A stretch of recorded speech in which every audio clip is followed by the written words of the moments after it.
Hello, White Sox fans, and welcome back to another season of Sox On Tap. It's Tony Marchese alongside NWI Steve. Steve, it has been what feels like forever. It has been forever since we've been on these airwaves. I can't even remember the last time we did a show. We'll talk about that in just a minute. But how are you doing, my friend? Man, it feels good to be back. I'm going to tell you that. Hey, yo, Antoine, is this thing on? Let's see if we still know how to do this. Would you go as far as to say we're hashtag back? I see us here on screen. It looks like we're back. It looks like Okay. we're back. I got a Sox hat on for it feels like the first time in forever. See, you're rocking one of them City Connect headbands, Steven. What a choice. What a choice for your Sunday. I mean, I made a trip out to Grandstand around Christmas time to pick up some stuff for my nephews, and saw the headband there, and I'm like, hey, I'll grab that. This is one of the New Era branded headbands. I must say, I certainly wish that Junk Brands did not lose that license, because these ones, they go much higher up versus the Junk Brand ones. I'm not as much of a fan of the New Era branded versions of these personally. No, I thought it would, New Era, the hats. I like the hats. I know you're a big 47 guy, but the Junk headbands, those are definitely dearly missed. I think you go as far as to say they're elite. I've got a couple of them myself. I know that those things sold like hotcakes, as they say. What was that, back in like 21, 22, Steven? They were good stuff. 2021. Yeah, that was definitely the time frame there. That was the New Era must have stolen their business. Hey, maybe we need to get in contact with the guys over at Junk and tell them, you got to get this back, because that's when the Sox were good and they might start winning again. Never know. I'm not saying I'm superstitious. I'm just a little stitious. Just a little bit. Well, Steven, we have a lot to discuss today. A lot to discuss. We've got some arrivals and departures from the offseason. We've got a whole smorgasbord of coaching staff changes. We got to discuss a very important topic, and that is, are the White Sox the offseason champions that everybody's making them out to be? And we'll talk about everything else that's happened throughout this offseason. But Steve, we do want to apologize to listeners for the lack of shows that we had back in 2025. It was a rough year for both Steve and I personally, professionally, and trying to just line up schedules to get these shows done. So there was a reduced amount of shows that we had from years past, and we both realized that, and we're talking through some different strategies that we can try and implement this year to bring you guys more content, more White Sox focused stuff, and get ourselves back to the level that we want to perform here at Sox On Tap for you, Steven. I don't know if you have anything to add to that, but I feel bad looking back at the amount of shows we had this year. Yeah, I think you hit the nail on the head there. For everybody involved, there were trials and tribulations on a personal and professional level that we all had to kind of work through in 2025. And, that's why at midnight on January 1st of this year, it was great to give the double bird to 2025 and welcome in a new year. So there's new optimism in the air, certainly for the club over at 35th and Shields, and I think also for us collectively here at Sox On Tap. So this is how we're doing it. We're starting season 8 of this show right now, which is incredible, Steve. It's been quite the ride. I can't believe this thing made it 8 seasons, let alone one when we started on Tap Sportsnet. So very happy about that and looking forward to discussing hopefully better White Sox baseball the last couple of years. We'll also throw this on there, Steve, and I'm not going to blame the White Sox 100% for this, but it's been tough to follow this team through yet another rebuild. And, actually, I will blame them for that. You're going to blame them for that? That's fair. They are directly responsible for that. They are. They're responsible for their performance on the field. Brooks Boyer isn't, though. I remember him saying that I was once famously told change what's happening on the field. Anthony, I was once famously told, well, not me personally, but, as a fan base, we were famously told the White Sox do not have an accountability problem. Well, this is part of White Sox history. Happy Sunday, Daniel. Thanks for tuning in. Throw your comments out into the comment section, and we'll try and feature as much as we can on the show. If you've got questions, thoughts, comments, concerns, we'll try and highlight them throughout the show. Steven, it's time to get down to some White Sox business. It's, our favorite business to talk about. Some key arrivals and departures. I don't know where you want to start here, but we're probably not going to go in chronological order. I figured we would start with the topic that entering the offseason was probably the most talked about in White Sox circles, because it's been talked about probably the last 2 years, I would say, and that's the Luis Robert Jr. trade. Luis Robert Jr. cast off after the team picks up his option there. It was at $20 million in salary. I was happy with them picking up the option. I thought that, you could potentially ride him into this season as, I would say, your most talented person on the roster. I wouldn't say he's the best performing, but at least most upside. Most upside. I think that's a good way to put it.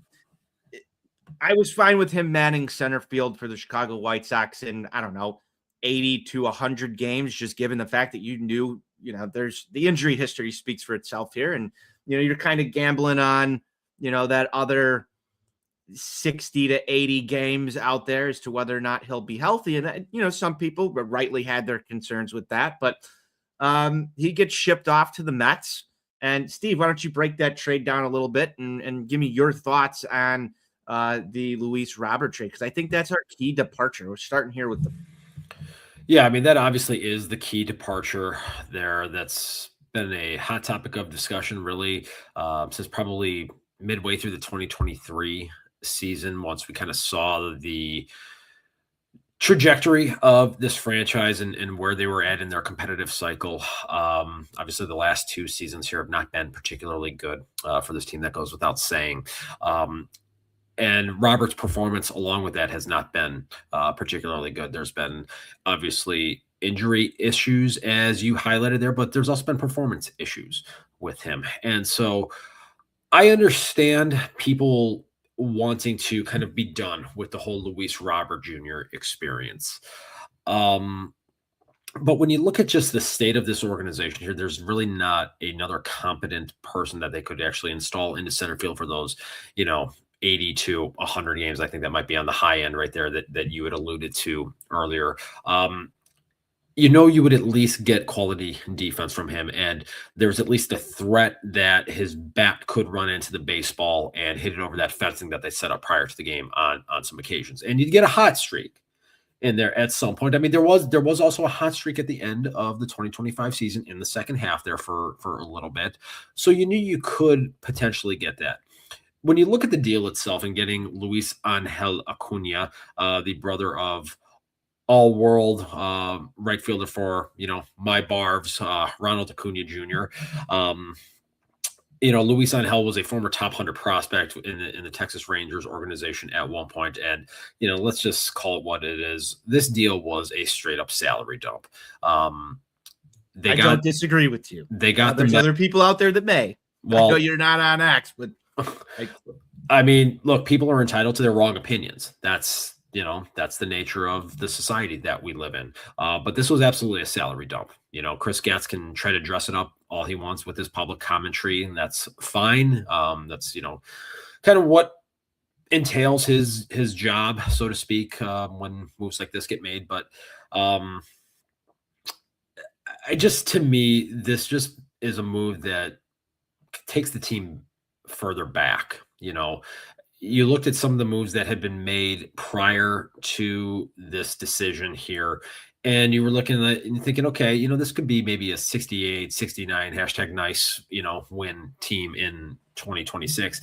And I think this takes it back even further, I still think that there's been enough done this winter to kind of get them to maybe a 65 win, level here, but you're not really going to get much more than that right now unless you start to get significant progression from some of the younger players. And, we can talk about that a little bit later on here. But, to me, the idea of just moving him just to get the money off the books, it speaks to what I think is an overarching issue of this winter here is very clearly there has been a directive given by he who shall not be named that you have to just strip this thing down as much as possible in preparation for the lockout that is coming on December 1st. We all know it's happening here.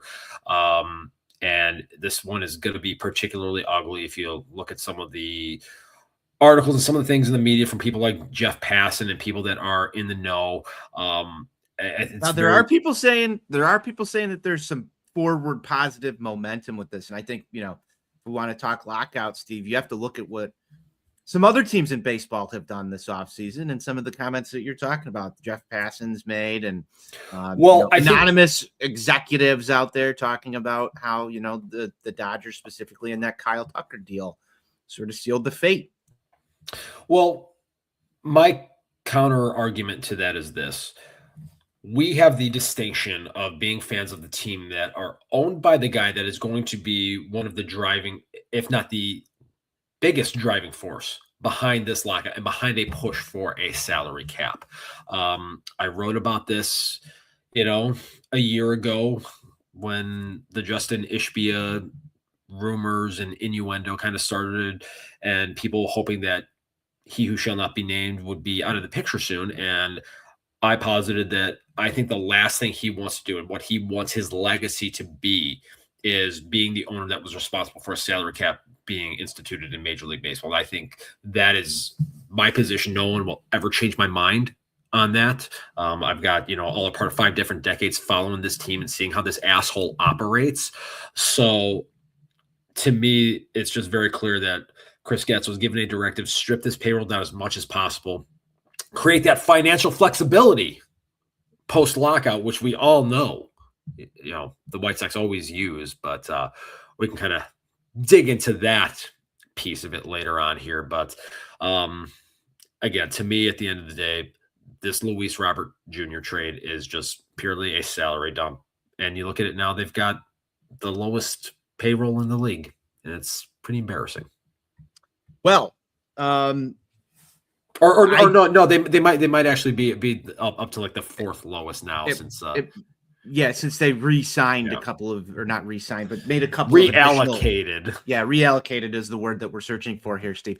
I agree with you that this was a salary dump trade. I didn't feel like it needed to be moved, or Luis Robert Jr. needed to be moved at that specific time. I personally thought that regardless of the trade, I was going to probably be a little bit whelmed by the return. I think whelmed is a good word here for Luis Angel Acuna and the other parts that we got back in that deal.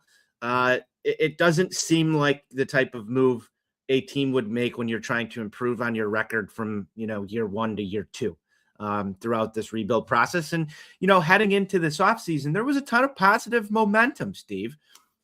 And the fact that, last year we discussed whether or not this team was fun bad or not yet. That was a key theme last year. I think Luis Robert Jr. helps you maintain that quote unquote fun bad type team as we try and turn the page on what is 3 consecutive 100-loss seasons.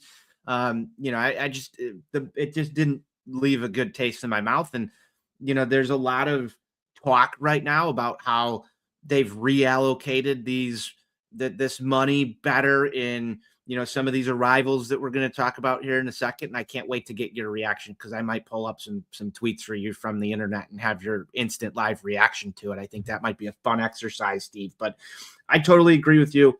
Is that going to be a new segment going forward? You know what? It could be this year. Steve reacts to your tweets. It's a good one. We're thinking on the fly here. We're mid-season form already on this show. That's going to hurt, I believe, in terms of the departures. We've got a couple other names on this list, Steve. I'm going to ask you what you think about these. Mike Tauchman, I believe they declined to tender him a contract. 93 games last year, slash line 263, 356, 400 with 9 homers. But he had a projected $2.9 million arbitration. What are your thoughts on Mike Tauchman not on this roster right now? I mean, technically they can still bring him back. I don't think he's signed anywhere, but outfield looks a little crowded with a lot of names I was a fan of Mike Tauchman last year. I think he was somewhat of a fan favorite. I know there's some age issues there, but what are your thoughts on the departure of Mike Tauchman? I'm a little perplexed by this move. He's not somebody that's a superstar by any stretch of the imagination, but he's a guy that can go out there and, give you quality professional at bats. I mean, I think he had, maybe a 10.5 to 11% walk rate. So someone that you can put at the top of the order there and again, someone that does have injury history. So if you get him for 75, 80 games, to be able to give you a 350 on base at the top of that order, there's value in that, and somebody that can be a veteran clubhouse presence on a team that is going to continue to have an infusion of youth and guys that are not particularly experienced here at the major league level. I think there was a lot of value in that. So I'm very confused as to why he was non-tendered personally. Now, it wouldn't shock me at this point, just seeing the fact that he's not received any offers. I could almost see a scenario where maybe when I get on the plane to go out to Arizona in like 6 weeks or so, if I get off the plane and all of a sudden he becomes a non-roster invitee at that point there, so I don't know that we close the door on the Mike Tauchman experience at the corner of 35th and Shields yet, but it is a little bit odd to me because I think you knew what you would get from him, at least. Yep. You don't know what you're getting from a lot of these other guys. Correct. And I was just as surprised as you were to see him non-tendered. I didn't think that somewhere around $3 million would have been too heavy for the White Sox pocketbooks, but you never know what the thoughts were here. A couple other names, Steve, that have left.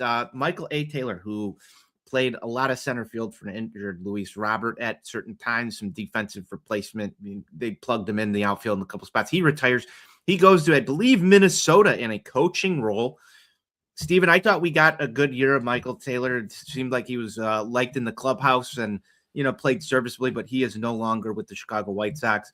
And then Tim Elko came up last year as a rookie. A lot of people were clamoring for this guy throughout the season. He has been let go as well. A couple other names that are out there. Cam Boozer is no longer here.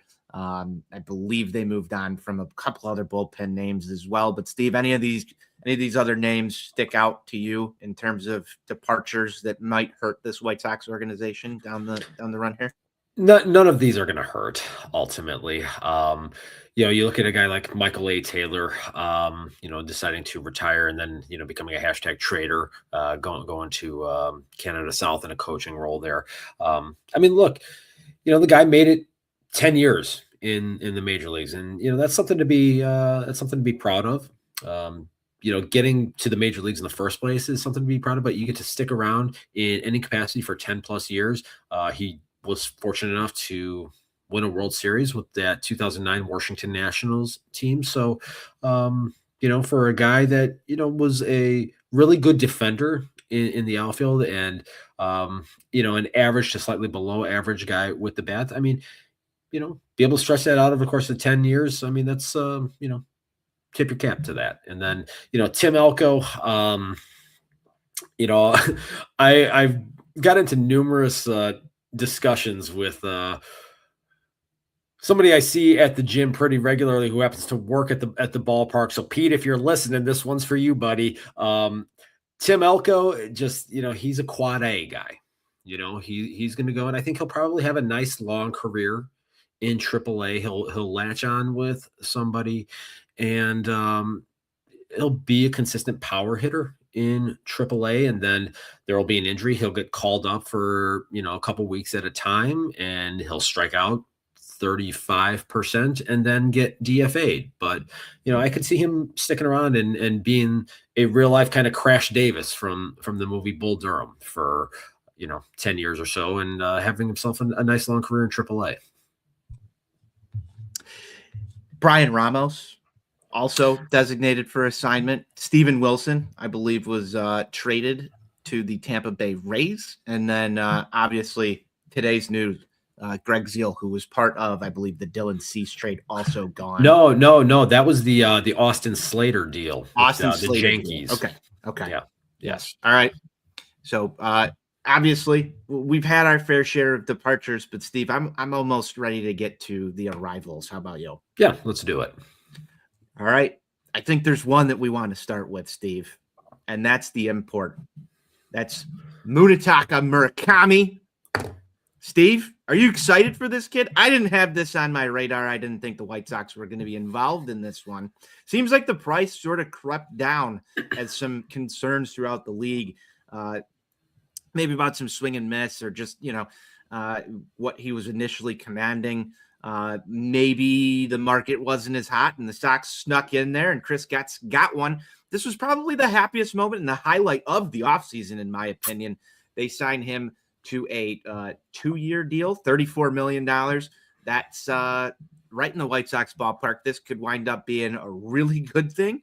Could wind up kind of ugly. I think we're going to spend a little bit of time discussing this one. But initial thoughts from you on the signing of, I believe he will play first base for us, play some third, has played some outfield. But I would say our new first baseman, Munetaka Murakami. Let's hear it. I love the move. I mean, this is the type of move that this team, given where they are in their competitive cycle, should be making. This is the type of low risk, high reward acquisition that they should be making. There is risk from the standpoint of, look, you're talking about a guy that does have swing and miss concerns. There were concerns about his ability to handle even just average velocity at the major league level. But that's the type of thing that they should take a risk on here, because there's nobody else in the system here at first base that he is blocking or preventing from playing time in any capacity. And if Ryan Fuller is a believer that he can make adjustments to his swing path and allow him to be able to make more consistent contact and be able to get to that power, which is by all indications very real, this is the type of thing that they should be doing. Again, there is low risk to this. The only risk to it is $34 million just vacating the family trust of he who shall not be named. That's literally it. And I will take that risk all day. I will spend his money as much as I possibly can. From a reward standpoint, you're talking about a guy that I believe is going to be 26 during the course of the season here.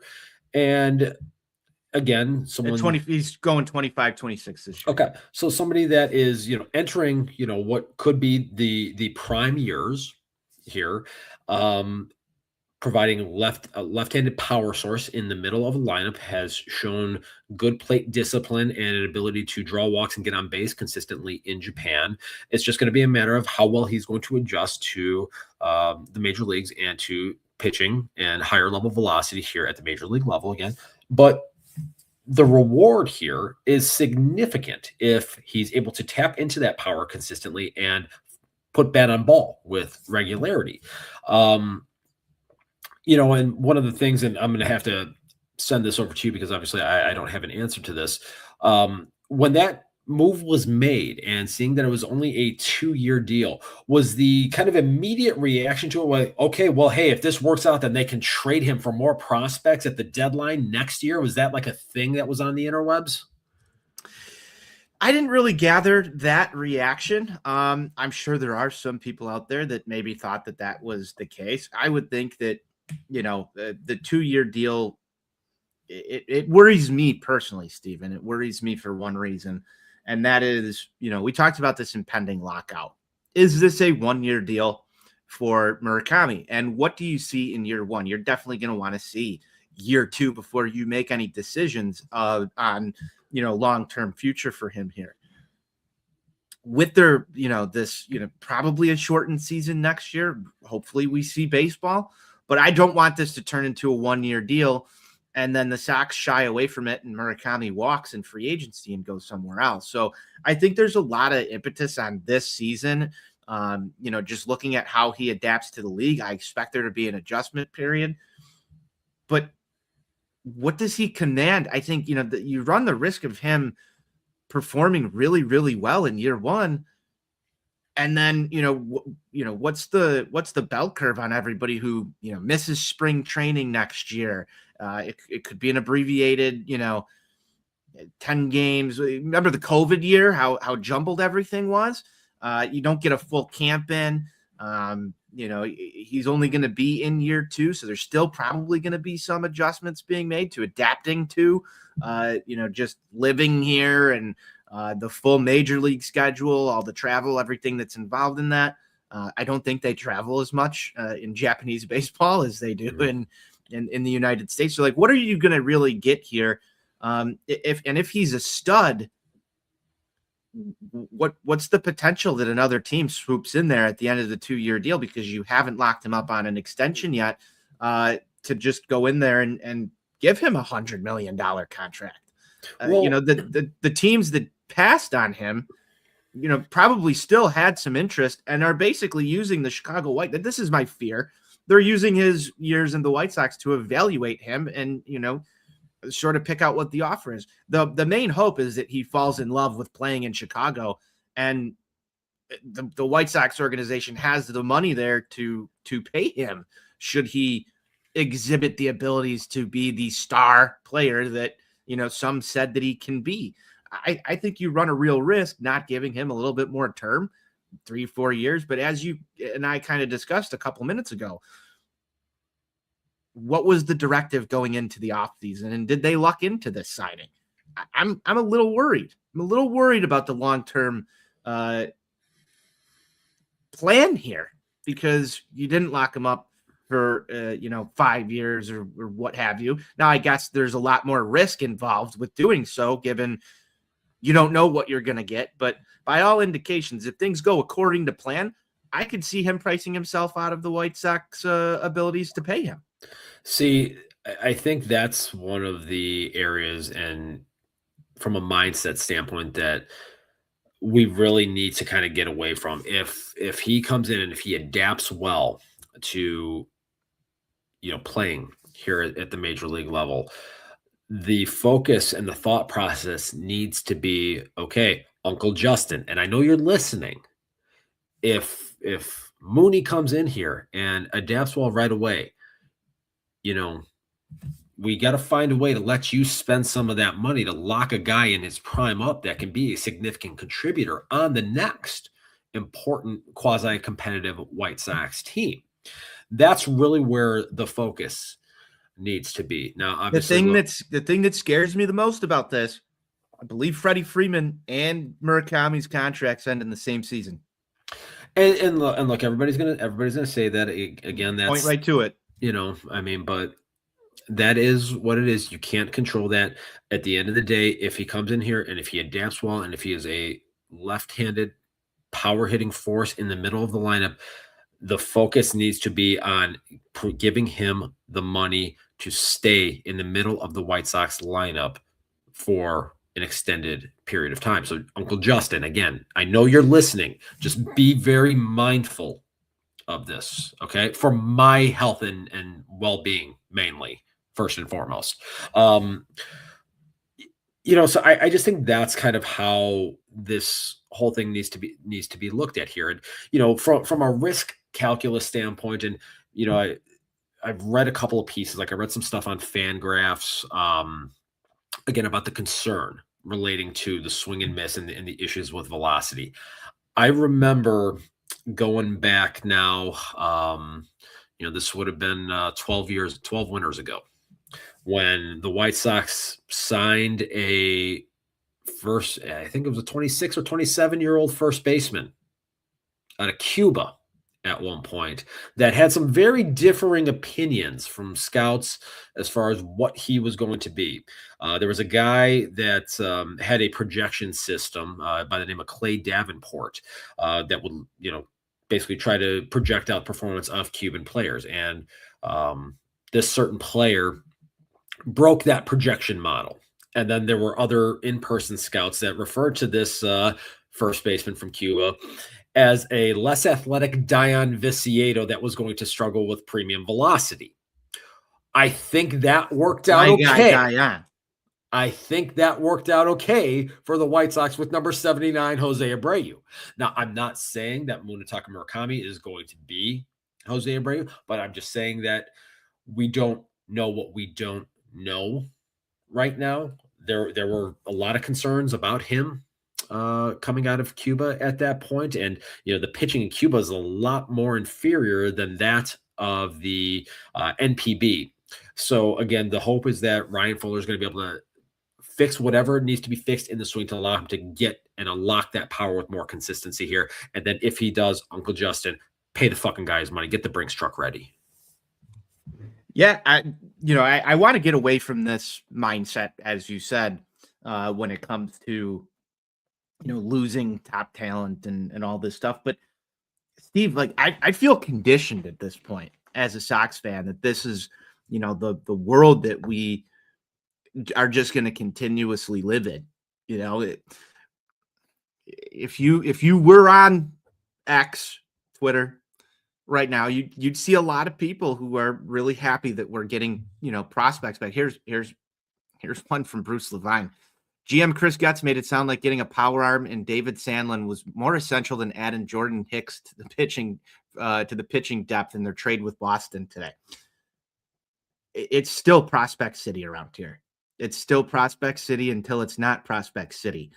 And, you look at this and this goes back to your question. Were there people out there, asking whether or not, we're going to be able to flip Murakami for more prospects? When you get stuff like that from, the beat writers in this city talking about how hyped they are over, prospect talent all the time, you start to become conditioned in a certain way to believe that all of these moves are being made just to flip people.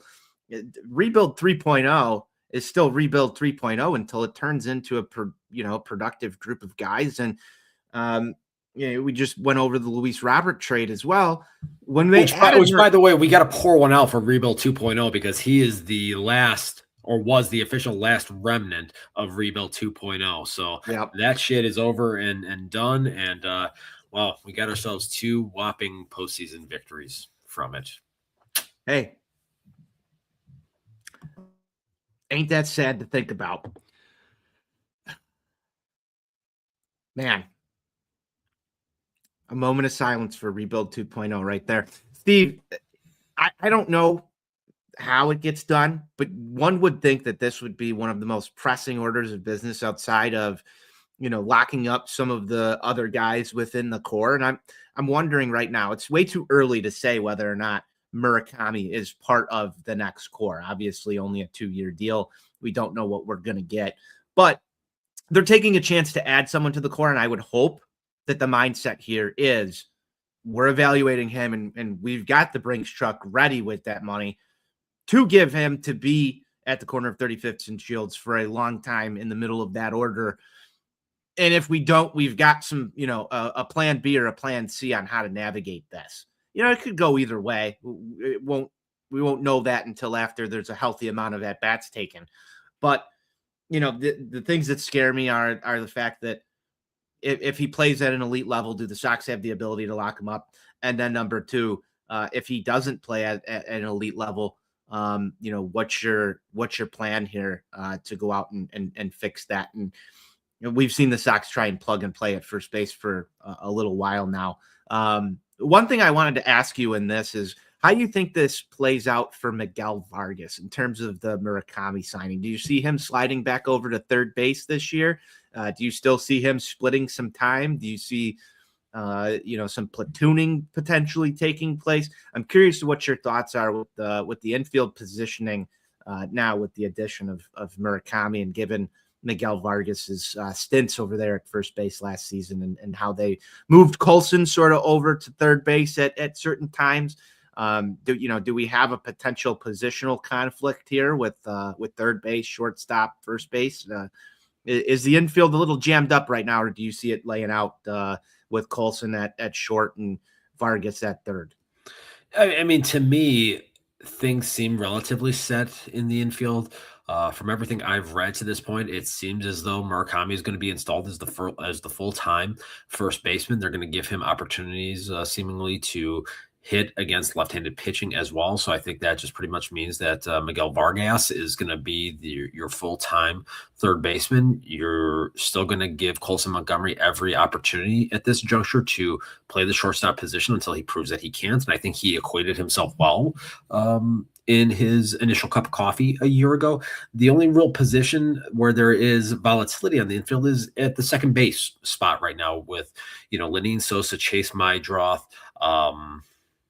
maybe Luis Angel Acuna in that mix as well. But to me, it seems like third base is that of Miguel Vargas at this point. Then you got Curtis Mead in there to kind of back up in that situation there. But yeah, I think that the infield is relatively stabilized at this point here, with the only real volatility being at the second base position. Got it. Yeah, I forgot to throw Lenine Sosa's name in there when we were bringing this up. He did play some horrible first base last season defensively. I'd like to not see that happen at all this year, but that's just my thoughts on that. I like when the first baseman knows where first base is on the field, Steve. I don't know about you. Well, the same can be said about him when he's manning the keystone as well. Generally speaking, Lenine really should not be allowed to have a glove and stand on dirt. Fair enough. We've got some more arrivals, Steve. How about left-handed pitcher Anthony Kay coming on a 2-year, $12 million deal? There's a club option there for a third year. Very strong stint in the NPB. This was our guy BZ, that's beyond the pen, had sort of called for, and I'll give him his flowers here for putting that out there on Tap Sportsnet. Tyler Flowers? Tyler Flowers? Yes, here's one Tyler Flowers for you. 1.74 ERA and 155 innings pitched last year. He does have some MLB experience. I believe he played on the north side as well. Steve, this is an interesting addition to the 2026 pitching staff. Any thoughts on the signing of Anthony Kay? Again, I think another appropriate move for this team to make. Somebody that, obviously you're going to have a gap in terms of, the number of innings that you're going to need to cover from your starting pitchers. You got a number of guys coming off of Tommy John surgeries. You had inconsistencies from youngsters in the rotation last year, Davis Martin, Sean Burke, Jonathan Cannon. So you've got opportunities available there and you need to cover innings. And so trying to stabilize that a little bit is a good move. Again, from a financial standpoint, low risk involved with this. I know you guys in the group chat have kind of shared some of the commentary with people saying they're like, oh, this is somebody that you can flip. And we're going to say this a lot about some of these guys. I think we're going to dig into this a little bit deeper when we just talk about general impressions of the offseason. But I just want to tell people, think back to the return for Eric Fetty, who was another guy that when he came here, was a former top prospect, had to go to the KBO, had success there, reinvented himself, signed by the Sox, and got traded after half of, a good season here at the corner of 35th and Shields. And you think about the return associated with that. He was, in that 3-way deal with the Doyers and the Cardinals that basically brought back 2 low-level prospects from the Doyers that have not even gotten out of A-ball yet, and Miguel Vargas, who took a swing adjustment that has just been talked about ad nauseum and so over the top here, just to turn into a replacement level player. That's the return that you got. So for anybody thinking that, like, if Anthony Kay comes here and throws the ball really well, that you're going to get, somebody that you're going to be able to pencil in as an everyday player, or somebody that you can pencil in as a rotational foundation piece, I've got some news for you. Certainly hope Anthony Kay comes here, throws the ball well, helps this team win more baseball games, because I don't want to see this team losing games. We know what's going to happen this year. We should be at the point where we are talking about winning as many games as humanly possible. And I hope Anthony Kay is able to help do that. But we just need to kind of understand and have a little bit of realistic expectations with this. But again, this is the type of move that it's fine, but it's not anything to be jumping up and down about. So you're giving this a C grade is what I'm getting at. It's C plus. Probably too early to C plus B minus. Probably too early to grade. Got some more here. I'm going to rattle through them. We're already at the 40-minute mark, and we got a lot to get to. Some bullpen additions. Sir Anthony Dominguez signed 2 years, $20 million. He's a high leverage reliever. Spent a lot of time with Baltimore, pitched in the World Series with the Blue Jays. He's expected to close games, although I do know that there was some talk this weekend once the White Sox became available at Sox Fest. Getz and Venable, I believe Venable said that he expects to use him towards the end, but did not go as far as to say he is your closer. Last year we sort of saw bullpen by committee. Steve, we all have our feelings on this. I like to have a true closer on the team. Other baseball minds want to use guys in the highest leverage situations. So I can see, just based off of last year, depending on where we're at in the opponent's batting order and whatnot, seeing Anthony come in 7th inning, 8th inning, depending on where Venable wants to deploy him. But this is a power arm. You also added Sean Newcomb on a 1-year, $4.5 million deal. He's a lefty, had a 2.73 ERA last year, split between the Red Sox and the Athletics. Could potentially be a guy that you see maybe out there for a couple of multi-inning days. You never know. Steve, thoughts on these new bullpen additions? And we got one more to talk about in a little bit, but I think there's some questionality. We'll get to this Jordan Hicks in a minute. But any thoughts on Sir Anthony Dominguez and Sean Newcomb?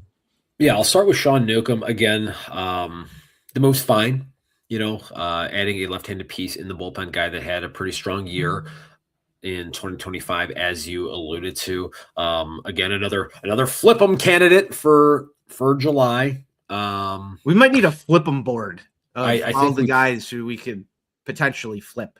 I think we probably will. I'm starting to wonder maybe if the team will, sponsor like a flip cup, board on the main concourse this year, since we're going to just be talking about flipping constantly.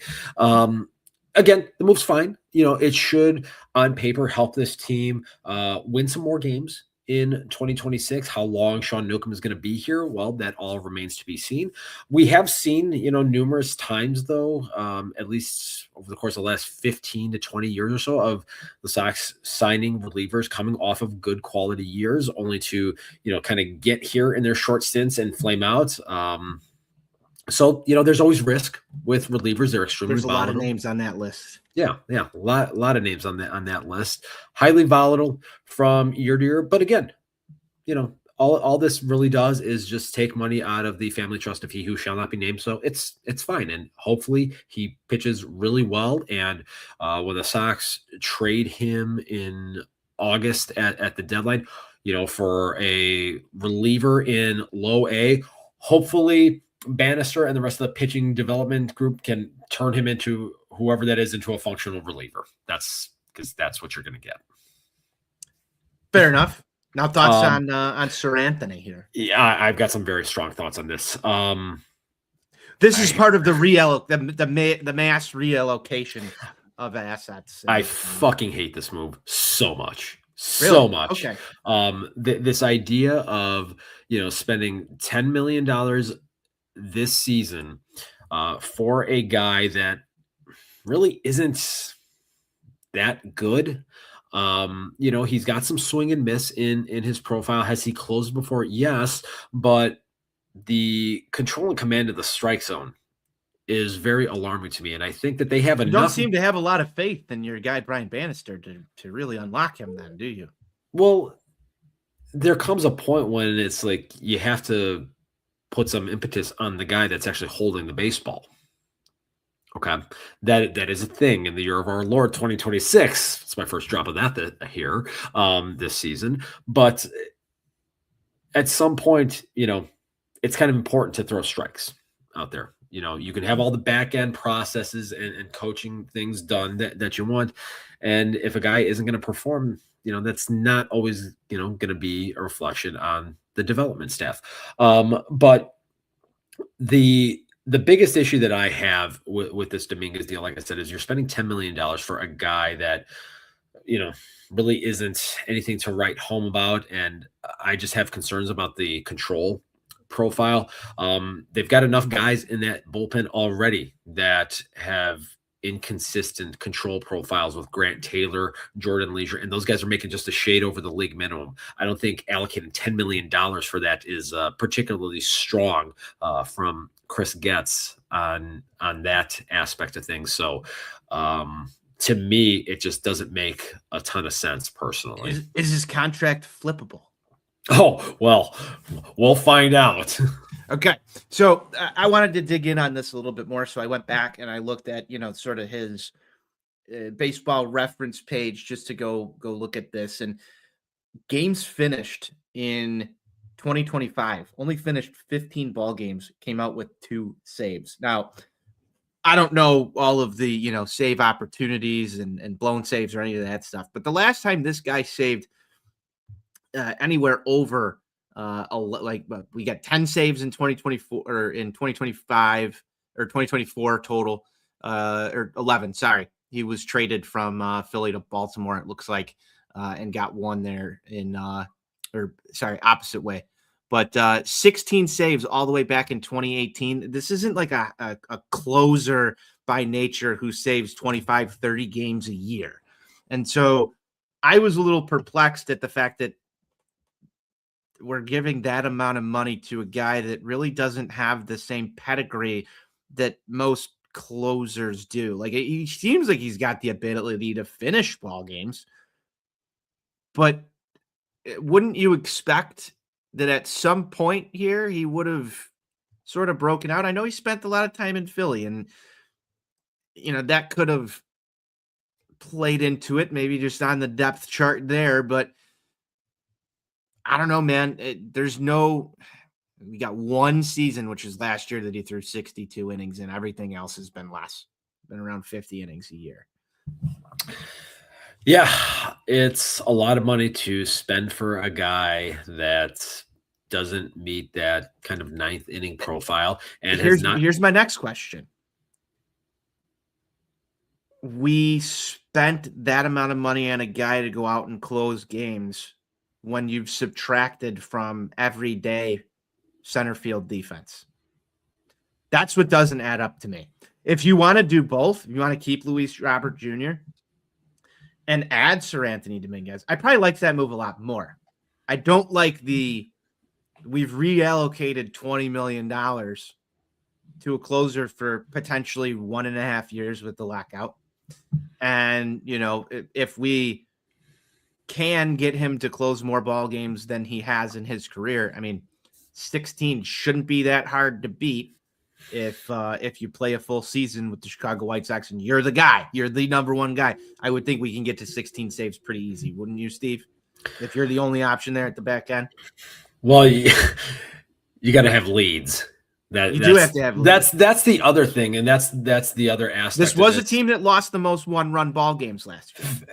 Fair point. That's a fair point, and so I think that's what they were trying to address with this. I think they were, but to do that for $10 million for a guy that, again, just doesn't have that pedigree doesn't make sense to me.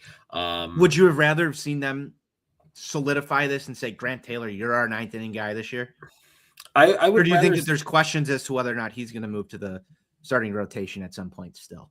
I would rather see them, sprinkle in more signings similar to like a Sean Newcomb, like have at least some guys that have had a modicum of professional success in a major league bullpen, bring in more of those guys and kind of have more of a little bit quantity aspect of things with the young guys like Grant Taylor, like Jordan Leisure, versus giving this lump sum to a guy whose performance just doesn't really move the needle. That's how I would have liked to see that approached. Okay. Fair enough. And I get the aspect of wanting to have a 9th inning guy. There is obviously, like you said, kind of that tug of war between, kind of that old school thought process of, okay, this is your 9th inning guy, and, kind of the analytical side of, okay, use guys in leverage situations. There is a psychological element to getting outs 25, 6, and 7. I know Brian Kenny and a lot of other people like to dispute that, but there's 100% a psychological element to that. So I get the idea of wanting to have somebody that you install in that role here, but to me, Sir Anthony's not that guy.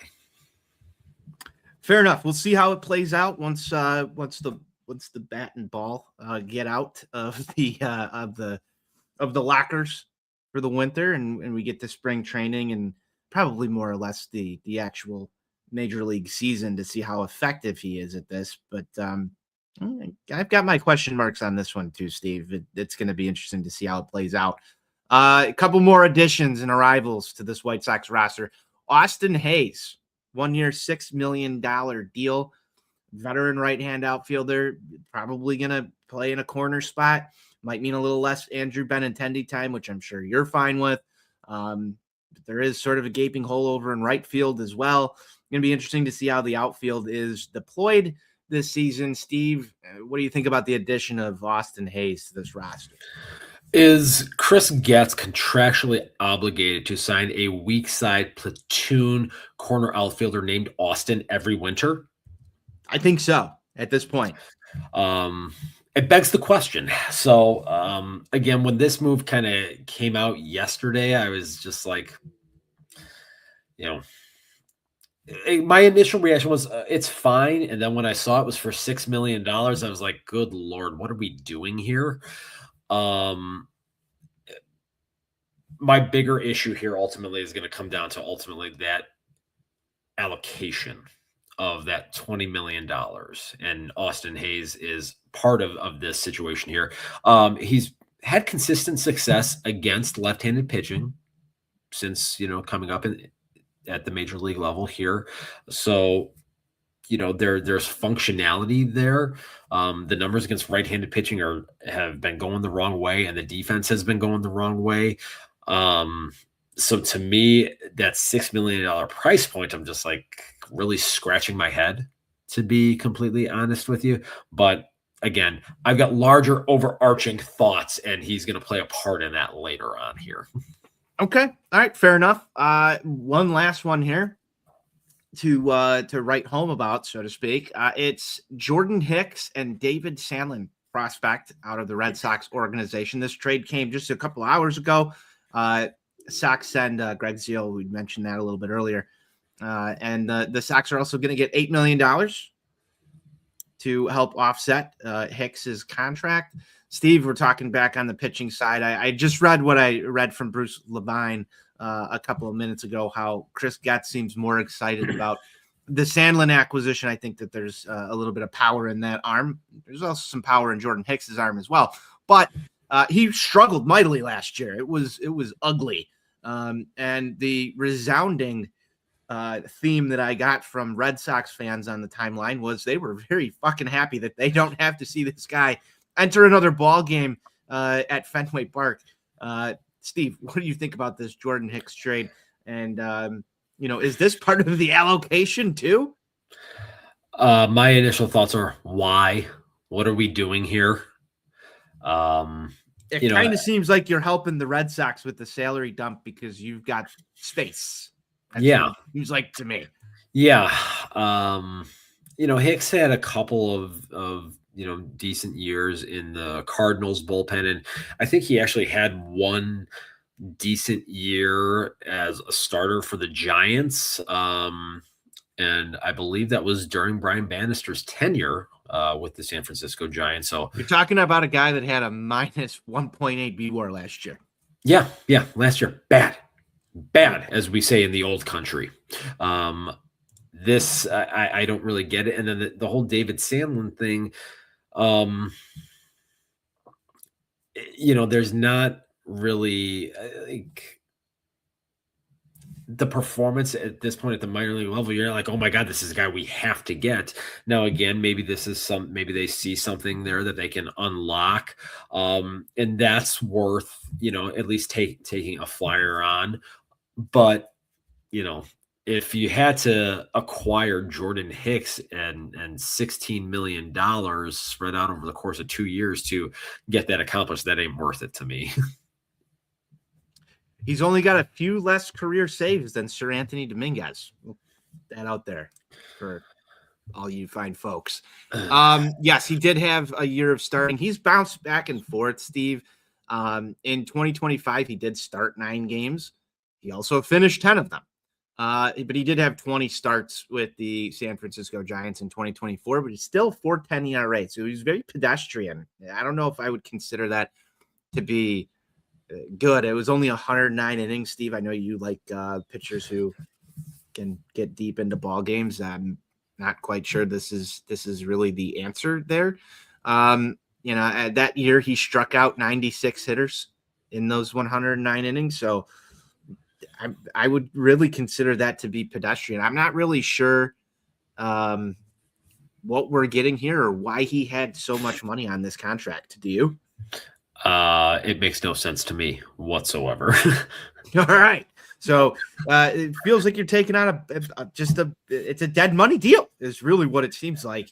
And if, maybe he's a candidate for the Bannister lab and you want to see what you can get out of a guy that's owed a lot of money. I think the Sox are going to wind up paying like $16 million on this. I think that's fairly significant. It's fairly significant for a team that anywhere cries poor. Yeah. I'm not used to this move. It's very puzzling to me. So they must really like David Sandlin is what I'm gathering here. I mean, I think that is kind of the only thing that can be gleaned from this. But again, if to get that guy, you have to take on a contract for Jordan Hicks, given the performance that they've gotten from him, the Giants and the Ginger Sox over the last couple of years, you would be hoping to get a prospect of more significant pedigree than David Sandlin personally. And again, that's just based off my initial reaction, just looking at, his performance on Fangraphs over the last couple of years here. There wasn't anything that really jumped out to me oh my God, yes, have to get this guy. Fair enough. I mean, I don't really know what to say about this one. It was, the Sox said they weren't done, and this felt like a move that, says we're not done, but also doesn't move the needle out too much. Steve, that's sort of the what's what in terms of roster movement for the offseason. We can get to some coaching changes and stuff here, but I know you've got some things to say about the overall direction and where this thing is headed. And, given where we're at here coming up on the hour, we'll probably breeze through some of the coaching staff changes in a second, but I want to give you the floor here because you've got some things to say.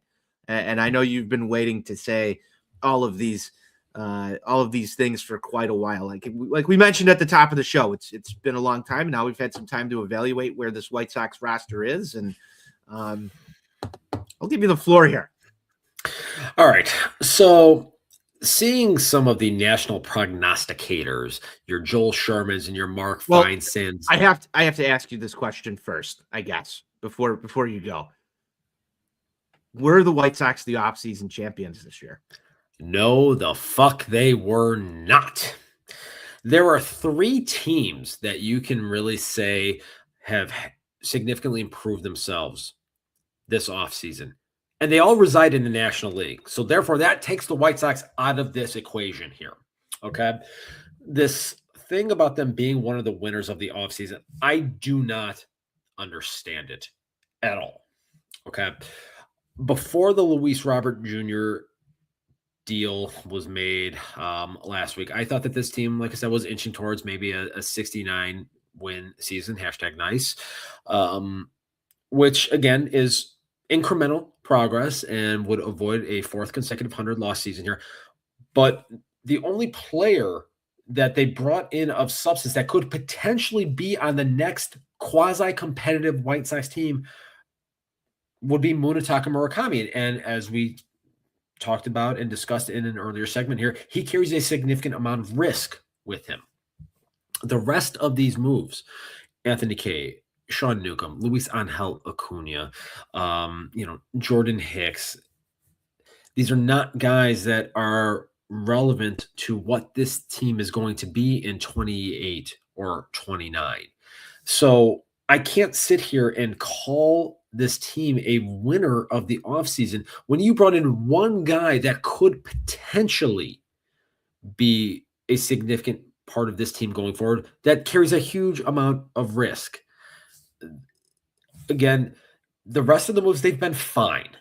Okay, they've been fine for where they are in their competitive cycle. I would like to see them actually go out and sign some real fucking players, as I've harped on for years now. My biggest gripe about Rebuild 2.0 was the winner of 2018 and 2019, the famous Bryce Harper Manny Machado winner. That was a point when this team should have been adding talent. They put all their eggs into the Manny Machado basket, and they didn't make a serious offer to secure the one guy that you put all your efforts into, and you didn't think to add in additional talent otherwise. And then even the 2018, 2019, or I'm sorry, that same one over there, you had other guys that you could have brought in to help fortify a roster and give a team that at that point had a highly ranked farm system with more young talent coming, veteran presence and stability, whether it be in the rotation or in the everyday lineup. And they didn't do that. And they're not doing that again. Chris Getz has been talking, he's been making the media rounds about the financial flexibility. And again, we know that this is obviously the imperative and the directive from he who shall not be named with the lockout that is coming here. But the fact of the matter is this: at the conclusion of the 2026 season, the Sox are going to have like $30-some million in payroll obligations here. There is no fucking system that can possibly be implemented that if this team went out and signed a real player this winter could hamstring them. So to think that they're not going out trying to get real talent to bring them in here. Yes, you have to pay the White Sox suck tax. I understand that. But still, go out, sign real fucking players. And as it relates to the Luis Robert Jr. deal and that $20 million here, the way that these funds have been allocated is mind-numbingly stupid. To go out and to use $10 million on Sir Anthony Dominguez and then to go out and spend the additional money in this trade for Jordan Hicks and then Austin Hayes, you would have been better served to take that money and go out and try to fortify and get at least some semblance of stability in your starting rotation with former White Sox greats like Chris Bassett or Jose Quintana. They would have been better served to do something like that instead of spending $16 million in the bullpen this year for Sir Anthony Dominguez and Jordan Hicks, who are pitchers that have not had any kind of modicum of consistency in a major league bullpen here. And as the great Hawk Harrelson used to say, the best way to protect your bullpen is with your starters. And I agree with the Hawkaroo wholeheartedly on that. So had they taken those funds, used them on Q or on Chris Bassett, I would have felt a lot better than the way that they have been utilized to this point. The floor is now yours, Antoine. Well, now comes the part where I read you some internet tweets about the White Sox offseason. I can't wait. I just fired up the old search bar here on X and I put in White Sox offseason. We'll see what we get. I didn't have this prepared. This was sort of on the fly. And like we said, we might make this a segment this year. Maybe we'll get some graphics of the tweets to put up there throughout the year. I think this could be pretty fun. We'll start with one that just came out a little bit ago from Ben Verlander. You know Ben. God, great start. I'm going to say something crazy. The White Sox have had a good offseason. This was just a couple hours ago. I'm sure you love to hear that, Steve. Talking baseball, some John Boy. The White Sox have added these 7 players and traded away Luis Robert. What grade would you give their offseason? We're going to dig into the replies here, Steve. A- just because Luis Robert had talent. Acuna, Murakami have high potential. The Sox will definitely be able to build on that. Tommy Lavin responds back with a B. Somebody said this before. Proud Rangers fans. So we're getting a Rangers fans take. Said it before and I'll say it again. This is one of the best off seasons that anyone is having. Still can't believe they gave up ass to get all of that. Hoopin' and Scoopin' says phenomenal offseason, A- grade. It's pretty remarkable after they bottomed out the last few off seasons to procure this kind of talent. Nova Sports says solid A. Someone here at Stash Me says they got some talent and the ceiling is 75 wins. On what planet? Because it sure is fucking on this one. We'll keep going on here. Here's a tweet. At Alyssa Page says the White Sox have put on a clinic this offseason for small market teams making strategic moves within their means. Exciting time for White Sox fans, even if for nothing more than refound love of the game. Their operational effectiveness will make them much more enjoyable this season. Number one Nats fan in the Nats chat says, why are the White Sox having a better offseason than us? The Phillies fans are big mad online right now. Hashtag mad online. After the Austin Hayes signing was reported, at Drew B. Ballas says the White Sox are literally having a better offseason than the Philadelphia Phillies. And there's multiple of those out there, in case you're interested, Steven. Miserable Phillies fan says the Chicago White Sox have had a better offseason than the Phillies as well. This just keeps on going. Eli Ohm says the White Sox have quietly had a pretty productive offseason. Nothing too flashy or big splash variety, but they've made a number of moves that will take this team the next step forward to playing somewhere around 500 baseball in 2026. And that's the producer for WGN News. Sleeper Twins, MLB, the sleeper account just yesterday posted the White Sox have really had the best offseason out of all teams in the AL Central. Noah Phelan, I believe you, some of you listeners may know Noah. The White Sox are a starting pitcher away from a very impressive offseason. They should still have around $6 million of the Robert money to spend. Now, this came before today's trade. We'll see if they stick to that or go over a little bit. Do you want me to keep going here, Steve? No, I think we're good. I have my thoughts. Well, I'll leave you one last one. This one comes out of Detroit. At K Fletch Gaming says the White Sox are having the perfect offseason for a bad team. Anthony, you've watched Chappelle's Show, correct? Yes, I have. Okay, you're familiar with the Rick James skit, correct? Yes, I am. My response is this: as Rick James once famously said, cocaine is a hell of a drug, because if the White Sox have had one of the best off seasons in the sport, the way other people are saying, then apparently that Colombian Bam Bam is making its rounds across, cities with major league teams this winter, because on this planet, this cannot be categorized as a good offseason or winning the offseason.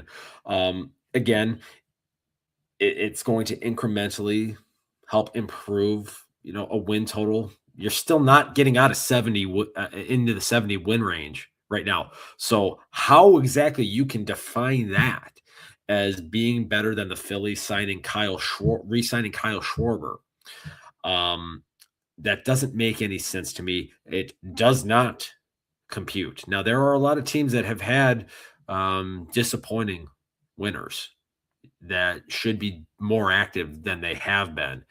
But just like in my profession, we have an expression: don't confuse activity with productivity. Look at you rhyming. The White Sox Chris Getz has had a lot of activity this winter, but I wouldn't categorize it as productive, to be completely honest with you.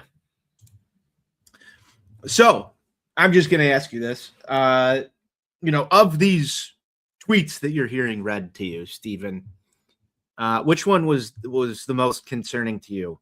Because mine was the 75 win totals. Yeah, there is no fucking. Okay, I take that back. For them to get to 75 wins, here's what has to happen. You have to have significant progression from Colson Montgomery, Kyle Teal, Miguel Vargas, Sean Burke, Davis Martin. Braden Montgomery has to destroy. I would say Shane Smith as well. Shane Smith. Braden Montgomery has to destroy the ball for the first 2 months in Birmingham and then destroy the ball in Charlotte for a month and then come up and have an initial cup of coffee similar to what Colson did a year ago. And Edgar Carroll with some of these swing tweaks that was highlighted in a piece on ESPN.com a couple of days ago. He has to be able to project to get more power out of his bat. If you do all those things, sure, you can get to 75 wins. I mean, I'm surely that can't be that much to ask, right? Hey, do you remember a couple of years ago when we talked about what the Sox needed to do to win the AL Central? And there was always like this, we've got to get over the injuries, and we need to have a career year out of this guy, and we need to have a career year out of this guy, and we need to have a career year out of this guy. And you go down the list. Can Eloy Jimenez stay healthy? Can Luis Robert Jr. stay healthy? Can Tim Anderson stay healthy? Can Yasmani Grandal stay healthy? You're betting on health. Now you're betting on, like, here's developmental progression across basically your entire core of your roster. And inconsistent veteran overpriced players performing at like their 80th percentile projections. There's a lot that can go wrong here. So I get it. This might be classified as one of the more negative White Sox shows out there in terms of what the offseason looks like. However, I like to sit here based in some realism and say, I'm not entirely sold on the fact that all of these additions are going to pan out in the way that everybody expects them to just, be better. You remove the most talented and high upside player from your roster this offseason. That's a little glaring. I know a lot of people were done with them. Fair. The injury concerns were there. But I don't know. I just don't know what you're going to get out of some of these guys. Some coaching staff changes, though, Steve, that we got to get to real quick here. Yeah, and Anthony, if you could put Southside Jeff's comment on screen for us here. Jeff, welcome to the show. Thanks for commenting. Health is easy when they all report in the best shape of their lives. It is best shape of your life season. 'Tis the season. 'Tis the season. Thank you, Jeff, for the comment. I love that. Steve, we actually did get a best shape of their life out there on the internet at Sox Fest. I believe it came via Sox on 35th interview with it might have been Future Sox. I'm not sure which one of those groups put this out there, but I believe Kyle Teal did say when he got to Sox Fest that he is in the best shape of his life. So Kyle Teal is our best shape of his life guy this offseason. For a guy like Kyle Teal that is entering his first full season at the big league level, talking about how he put on 20 pounds over the course of the winter, that's fine. Okay. When I have to hear about fucking Noodle Boy coming in the best shape of his life to just, and I don't think he said that, so I'm not going to put words in Noodle Boy. He did like 2 or 3 years ago. They were talking about this. Oh, sure. I'm saying this season. Right. No, I'm just saying like for someone like Teal, who doesn't have an extensive body of work, okay, for him to talk about putting on 20 pounds over the course of the winter, that's fine. I don't have an issue with that. Well, he's been going to the Italian deli out there in Jersey. Hey, a lot of gabagool this time of year, Hey, whatever gets the job done. Best shape of his life. Best shape of his life. Thank you, Jeff, for the comment. We needed that one. Steve, let's move real quick through some of these coaching changes. Gone this year. Pitching coach Ethan Katz. Marcus Thames is gone. Jason Bourgeois is gone.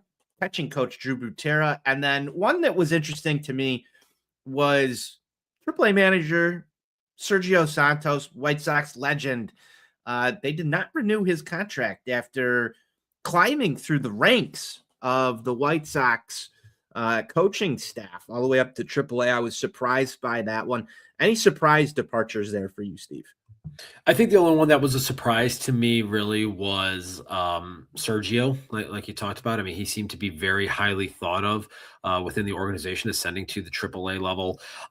As far as, with Ethan Katz and Marcus Thames, being gone, I said this a year ago when Will Venable was hired. He should have been allowed to pick his coaching staff. He shouldn't have been saddled with holdovers from previous administrations. That's one of the things that just fucking irritates me beyond belief with this organization here. So to allow him to be able to have, guys of his choosing, and obviously working in conjunction with Brian Bannister and Ryan Fuller, because obviously these are two guys that have been selected because Fuller and Bannister obviously believe that they are the ones that are going to be able to articulate the organizational message on both the pitching and the hitting sides in an effective manner to those guys at the major league level. That's really all this is. It's a top-down approach. Bannister and Fuller are those two guys at the top. They are dictating the course of action and the messaging, and they now have their lieutenants to go and deliver that message. That's really all this is. Fair enough. I could read off some of these other names. You got Zach Bove now in as the pitching coach. He was from the Royals. Shocking. Bullpen coach Matt Wise. Bobby Hearn steps in as the assistant pitching coach. Hitting coach Derek Showman. Assistant hitting coach Joel McKeithen. You've got, there it is. I believe this might be your first base coach, Jose Laguerre. And then Walker McKiven comes on as the bench coach. Chris Denorfia, a former teammate of Will Venable, is in there as your major league field coordinator. And you get another assistant coach in Tony Medina. I believe there was a couple other names added to this list as well, Steve, but we'll see how the coaching staff shakes out here in 2026 before we make any, thoughts, comments on this. I don't know enough about these guys' body of work at this point. Do you? No, I really don't. I think largely speaking, when you get to this level, the coaches kind of are only as good as the talent that they have around them. So I don't know of too many guys that are highly regarded hitting coaches or pitching coaches that do well with shitty talent. I mean, I'm old enough to remember when Leo Mazzoni left my Barbs and was supposedly taking all of his wisdom to the Baltimore Orioles. Didn't work out so good. And Leo Mazzoni has never gotten another major league pitching coach job since. So you do have to have some talent there. So it kind of it becomes that whole chicken versus the egg thing. Like, what comes first, the good coaching or the good talent? Well, I think they kind of go hand in hand. Fair enough, Steve. Fair enough. One last note before we get out of here. The White Sox did have one win this offseason, and that was in the draft lottery. And by all accounts, having the number one overall pick is pretty cool and tough. Should inject some talent in here, Steve. We're a little bit of ways away from the draft, so we'll have some more coverage on that. But Steve, there's one name out there at the top of the list, and I believe you've got that name for me. Antoine, let me ask you this question: do you smell what the Rock is cooking? Rock Kalowski, shortstop out of the University of California, Los Angeles, more affectionately known as the UCLA Bruins. At this point right now, here on February 1st, seems to be the consensus number one overall pick in the draft. Things can change with that. I mean, I'm old enough to remember 12 years ago when Carlos Rodon was the consensus number one overall pick coming out of his sophomore year at NC State, and then he faltered that year and slipped down to number 3 for the Sox to be able to get him. So Rock Kalowski seems to be that guy right now, but this seems to be, by some of the early things that I've read to this point, a much better draft class than the one we saw a year ago. And I remember, a year ago, we were all lamenting the fact that coming off of the 121 loss season, that they weren't going to be able to pick higher than 10th in the draft, and that they were going to miss out on, Ethan Holiday, who was supposed to be the consensus number one overall pick a year ago, and slid down the draft board here. So by all indications, the Sox are going to get a premium talent with that spot at 1-1, whether it's Rock Kalowski or not, remains to be seen. I know some of the initial scouting reports that I've seen on Kalowski is that scouts have compared him to Troy Tulowitzki.